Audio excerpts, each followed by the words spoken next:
Hi, everybody. Hey, it's Lisa Derby-Oden here, Project Development Manager. And today I'm with Charlie DaRosa. And I'm pretty excited about this because I've known Charlie in a couple of different, wearing a couple different hats, actually. But I know that he also has sort of a storied history with us here at MassMEP, which I'm hoping we're going to learn more about today. So welcome, Charlie. And, hi, Lisa. Why don't you go ahead and you introduce yourself now and tell us like what your role is here at MassMEP, and then we'll get into your career path in a minute. Okay. My role here at MassMEP is operations manager, responsible for overseeing all of the project managers that deliver and train clients throughout the state of Massachusetts. And so how many project managers do you have that are reporting to you right now? 10 project managers, and we have a couple of openings. So it'll be about a dozen when we're done. Yeah, well, so I can well imagine that you have your hands pretty full on a day in and day out basis. That's absolutely. Yeah, absolutely. Staff. Yeah, quite a staff to be handling, and the statewide nature of it all and all of that. Yeah.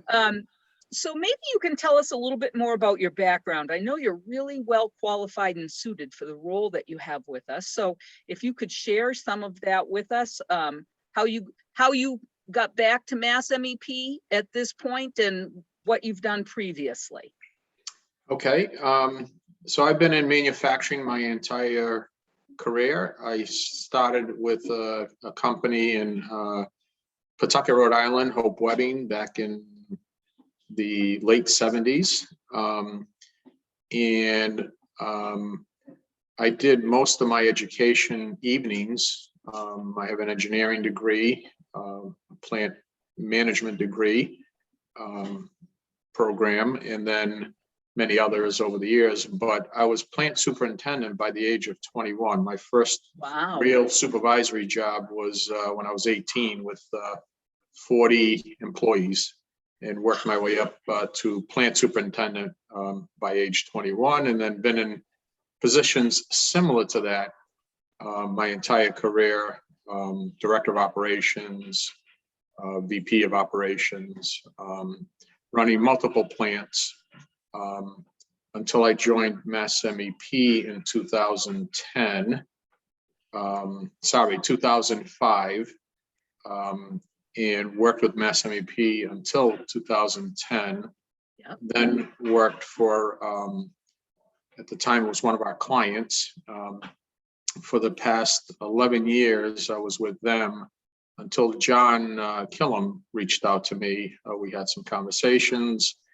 There was this opportunity here at MassMEP. I always enjoyed working for MassMEP previously, and John convinced me to come back and join the team, and it's been a lot of fun since I returned to MassMEP.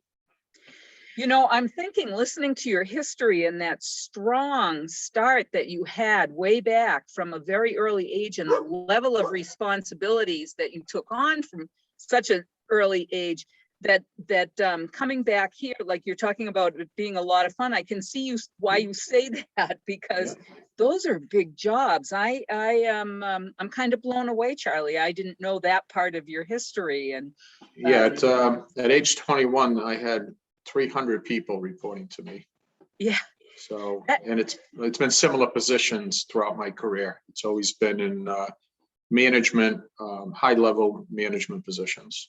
Yeah, and that's unusual for a person when they're 21 like that. And so you must really have just been really born for this or whatever. I mean, this is really your thing. So yeah, I never asked for it. It always, I was in a position and then I got promoted to another position. And I mean, that's how it's happened. I've been fortunate over the years to enjoy continuous improvement. And when companies see that someone's never satisfied with the way it was and they make improvements, you end up getting promoted, and they give you more responsibility. And that's what happened with me over the years. That's awesome. Yeah. Lean, we talk about lean today. as a tool, but that's I think I was doing it intuitively many years ago. Yeah. You know, organizing, reducing costs. I think it was just natural for me. Yeah, that's great. That's really wonderful.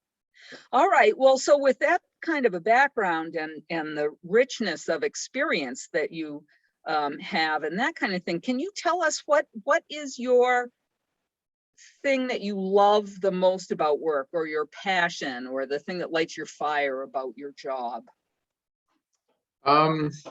So a couple of things. One is, you know, operational excellence, I guess, if I was to put it in a couple of words. It's very satisfying to see the results of a turnaround, whether that's a department that's underperforming or a company that, you know, doubles in sales because they made improvements. But it's that feeling that you get when a team of employees feel good about themselves because you know, they're working smarter versus harder. In other words, a successful improvement usually means you're getting rid of people are doing things that they don't like doing anyway, and they end up making more widgets for less effort. And so when you see that happen, it's very rewarding, and that's what I enjoy doing, seeing and helping teams become better. That's great. Yeah.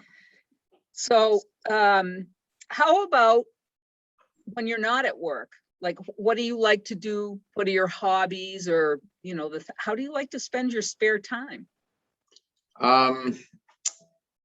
Let's see. I love boating and fishing.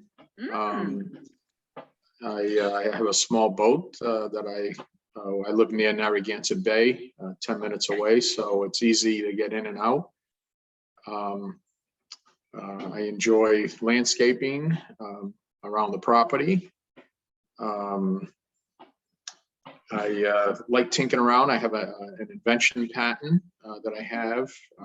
I've tried others, but it's the only one I have right now. Yeah. And family. I spend a lot of time with family, where most of my family is close by. My parents live 15 minutes away, so spending time with family, I enjoy that very much.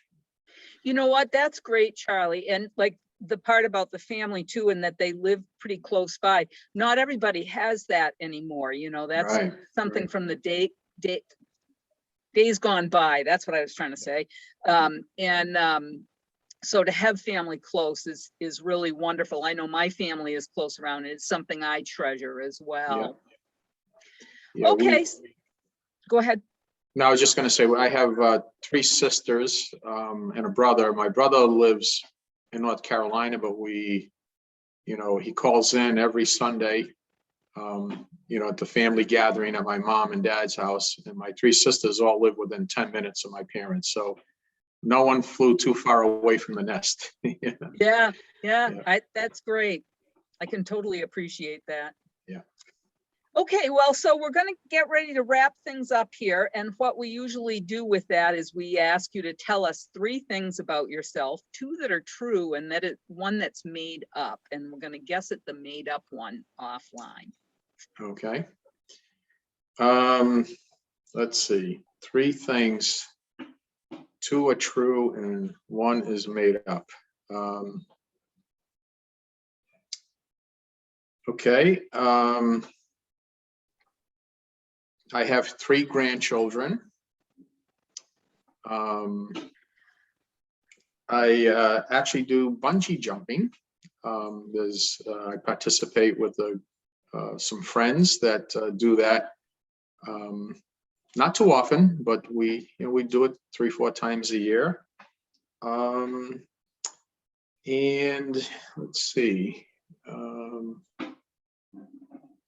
And I have a motorcycle that I enjoy riding every day. Those are great. I can't wait to figure those out myself. So Because I'm thinking when you're talking about bungee jumping, I'm thinking, God, if he does a lot of bungee jumping, no wonder he's so tall. No, I said it a few times a year. I don't do it often, just a few, 2-3 times a year.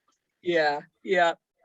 Okay, well, thank you so much for having taken the time to join us here today. I know that you have a packed schedule, so I do appreciate you taking the time. All right. And Thank you, Lisa. I look forward to seeing you around the office sometime. All right. Thank you.